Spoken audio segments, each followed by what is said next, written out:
Peace, world. I'm back with another episode of Final Sam, your host, the Enlightened One, aka Highly Gifted. Today, we're going to talk about love and self hate. But before I get into the episode, you guys, I just want to tell everybody out there to stay strong, stay composed, stay humble. And, whoever you look up to as a leader, try to always stay committed, stay focused, and trust and believe in whatever y'all going through y'all process and say y'all prayers. And whoever you are, that's the leader, always try to stay composed, stay humble. And I know it's rough. That you got to lead your family or, whoever you got to lead, the next generation, however it's going, whatever your situation is, from everybody at Final Say, man, I just pray that everybody, do the right thing and follow the leadership that's set in place. That is the correct leadership for whatever, you're doing out there in society and civilization. So now with the self-hate and the love, look, you guys, no matter what your circumstances are, please always love yourself. Never hate on yourself. Never down yourself. Never put yourself down for things that ain't going right in your life. I understand that you may not have food, resources, things like that. I mean, it's always an outlet. I mean, it was a point in my life where I didn't have food. However, you guys, I didn't hate myself. I went to pantries. I went to soup kitchens. I stood online. And sometimes I stood online with good clothes on. Sometimes I stood online with messed up clothes on. That didn't matter. You know why? Because I believed in myself. I didn't hate on myself. I loved myself. I had confidence in myself that, you know what, somebody could laugh or somebody could even shake my hand. But you know what? I'm going to eat. It might not even be what I want to eat because I'm a vegetarian, I'm a vegan, but it's the point, it's the idea of the fact that I know I have the confidence that I can go get me something to eat. So that right there is me loving myself. I'm not going to hate on myself because I got to stand on a soup kitchen line. I did that. And I did that at times with my children, and I did it at times alone. So it does, for me, it might have affected maybe, the mother or maybe even my children because they didn't understand. But for me, no, we got to eat. And I don't have too much of an ego over pride to say, I'm not going to eat because it's a soup kitchen. No, that's what it's there for. It's there to feed me. It's there to feed those who need it. So that's what I mean by don't hate on yourself. Love yourself, guys. So if something is not there for you, don't worry about it. Like I had on the other video. Maybe you've seen it, maybe you haven't. If you haven't, go check it out. It's about self-confidence again. I used to go gate to gate doing bottles and cans. And you know why that became so huge later in my life? Because it was in my younger years, I had confidence, was out there running the street hustling. You know what I mean? And I was hating myself doing that. I really didn't look at it like that. But when I was out there hustling, oh, it was all great. It was all good. When, you know what I'm saying? I could go out there, I could move them packs. It was all great. But now I had to grow up and elevate and understand that I gotta love myself better than that. And I'm thankful. A lot of people don't say it. Some people do, but me, I'm gonna say it. I'm thankful that I got locked up and incarcerated and went through all those different type of turmoils and situations so I could understand how to love myself better. And then when I did get locked up, despite how rough and tough the jails or prisons or whatever it was, you know what I appreciated when I went to solitary confinement. That helped me. That helped me work on self-love, and I could push the self-hate away because being in there, I really got to know who I was. I really got to know me.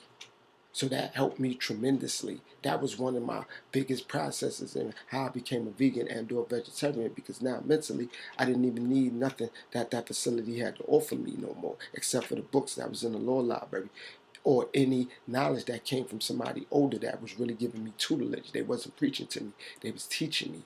They was preparing me to become a better man mentally and psychologically. And thanks to all those brothers that wasn't hating themselves, that was loving themselves when I went through wherever I was at, Raggers Island, however it went. But I'm just saying, when I was young, I was hating myself because I did things thinking, okay, yeah, if I hustle, I get this quick bread, I'll be good. And not thinking, damn, I'm hating myself because how I'm going to be there for my kids. Even if I was there for my kids sparingly, like me changing my life now, I probably could be there 2 days out the week if I was only there one. And me understanding that, loving myself, that was able to happen. So even if I was having problems going through things with my baby mothers, that had nothing to do with them. The fact that I needed to love myself more so I could do better by them and better by my kids. So when you love yourself, guys, and you don't hate on yourself and beat yourself up for what you don't have, you appreciate what you do have.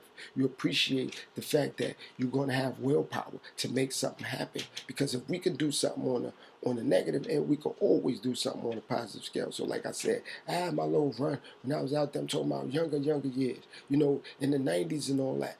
I'm just saying, but it was a time when I had to come home from jail and I had to own up to the lack there things that I had. But I didn't beat myself up because, okay, I didn't have the necessary education I needed. If I say, I want to go to college now, I couldn't do that. But you know what I didn't do? I didn't settle. I started to read a lot more on my own. I started to educate myself on my own because I was stubborn when I was younger and I didn't want to accept certain things from certain people that was in my life. So I had to educate myself now. So now when we becoming a vegetarian, I had to read more up on how to be consistent with not eating meat, not eating certain things, not drinking certain things. I had to educate myself. I had to read more. So I had to take more time to preparate myself, to love myself better, to know how to do things better for myself. And that's my point of when you love yourself, you're going to take the time to do the things that's better for you. Like I said, I didn't want to do certain things at a certain point, but I'm glad that the Most High forced my hand and said, you know what, you saying you're a better man, you saying you're a better person. Well, all right, you saying you ain't going to run these streets no more. You saying you want to be a better father. Well, I'm going to get your baby mother to yell at you, scream at you, argue. I'm going to see if you can hold your head. I'm going to see if you're going to stay composed. Or I'm going to get people on the street to tempt you with hustling to get on. I'm going to get this to happen. I'm going to see, you know, and after a while, you know, certain things started to just fade away and fade out. And I started to become more confident with now, you know what, damn. Even though at those times I still was smoking weed heavy, it was like, you know what, if I want to smoke weed though, I ain't got to do what I used to do, man. Them bottles and cans, I made a little bit of change off of that. I was able to get me some bud to hold me down, you know what I mean, for the rest of the day or whatever. Boom. So you know what? I'll go dig in the garbage some more. I'll go get the gate some more. I don't even feel no way about it. And then after a while, the more I started to do the bottles and cans, my confidence grew. Then I had, you know, the Mexicans, the Koreans. I had other nationalities, Dominicans. You know, I had other nationalities. You know, the Puerto Rican people. You know, the Latino community. I had them working with me, giving me things. The Korean community, I had them giving me things. Now they like, yo, this is what you do when you go to the bottle machine. But when they talking to me now, other languages, so I'm understanding. You know, the lady come, she be like, mucho. I'm like, oh, okay, that's a lot. Boquito, that's a little bit, you know, so for, you know, because I know I have, you know, different nationalities following the channel. So, you know, and I may make some people smile, like, yo, he trying, yeah, but I'm understanding. Like, you know, they coming around me letting me know I know the job is key. Like little things like that. Because why? Because me doing the bottles and the cans now, they seeing I'm consistent. They seeing I don't have no ego. I don't have no pride. So now people that was seeing me out their window, they probably would look at me funny, like, yo, he probably trying to steal and rob. But they see me consistently now. Even some days it would be drizzling, I'll be out there doing it. Like, nah, the Most High gonna protect me. I ain't gonna catch no cold. I ain't gonna get sick. And I'll go past certain gates, and people come out the window. How you doing, sugar? How you feeling today? You know, I seen you last week with that baby, or I see you last week out here. I got a little bag of clothes here. And me now, like in the past, I'd be like, nah, I ain't gonna wear this. I don't want this. But I understand that it was secondhand. I mean, and some of the clothes didn't even look secondhand. Some of the clothes was new, but it was the point that me going a whole different path now, going a whole different journey. Look, people giving me clothes now, and I'm wearing it with pride. In the past, I'd be like, man, I ain't wearing that. I don't know. Nah. Cleaned the clothes up, put some of the clothes in the cleaners, wash some of the clothes, and now it's starting to blend in with the little bit of clothes that I could buy. It's starting to blend in with the little bit of gear I already had. So now, when I'm doing things, I'm going on little outings now with my music. That little bit of stuff that I had from doing the bottles and the cans, little bit of gear that's blended in now. It's looking like I got more than I really had because I don't got no pride, no ego when it was coming to nothing, you guys. So that's why when you don't hate on yourself, when you love yourself, and you don't despite yourself, despite things that's not there, you don't worry about that. I got the shows on the train. I did things on a bike. I lived 10 years, I had a 10-year run on a bike doing things out my life and didn't worry about it. I dated chicks on a bike. On a bike. I rode to other, when I was in Brooklyn like that at the time, you know, when I was younger, I rode from Brooklyn to Queens on a bike. So I had to understand how to adjust, had to make it work for me with my self-confidence, my self-trust, guys. So that's what I'm saying. When you believe in you, it don't even matter no more.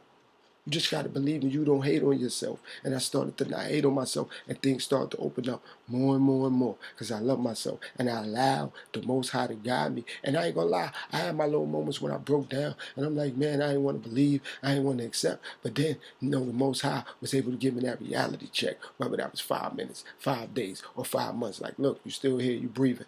I could have let you go through this, that. I'm going to guide you. You just got to accept it. And once I started to embody it and embrace it more and more and more, it just gradually and organically and naturally start to manifest. And that's what I do, because there's still things to this day that doesn't go the way that maybe I see it or I'm projecting it to go. But I have to understand that. I have to be thankful I just have sight to see. I have to be thankful that I shouldn't even want to project anything to go any way that I'm seeing it. Whatever way the Most High got it to go, that's how I got to go. So when you love yourself and you don't hate on yourself, you don't despite yourself, despite anything, guys. That's what this was about today. So I hope this episode was able to reach and touch and get to y'all on a way that, and a level that I know some of these episodes are starting to. Okay, you guys? It's been another episode of Final Say. I'm your host, the Enlightened One, a.k.a. Highly Gifted. Peace, world.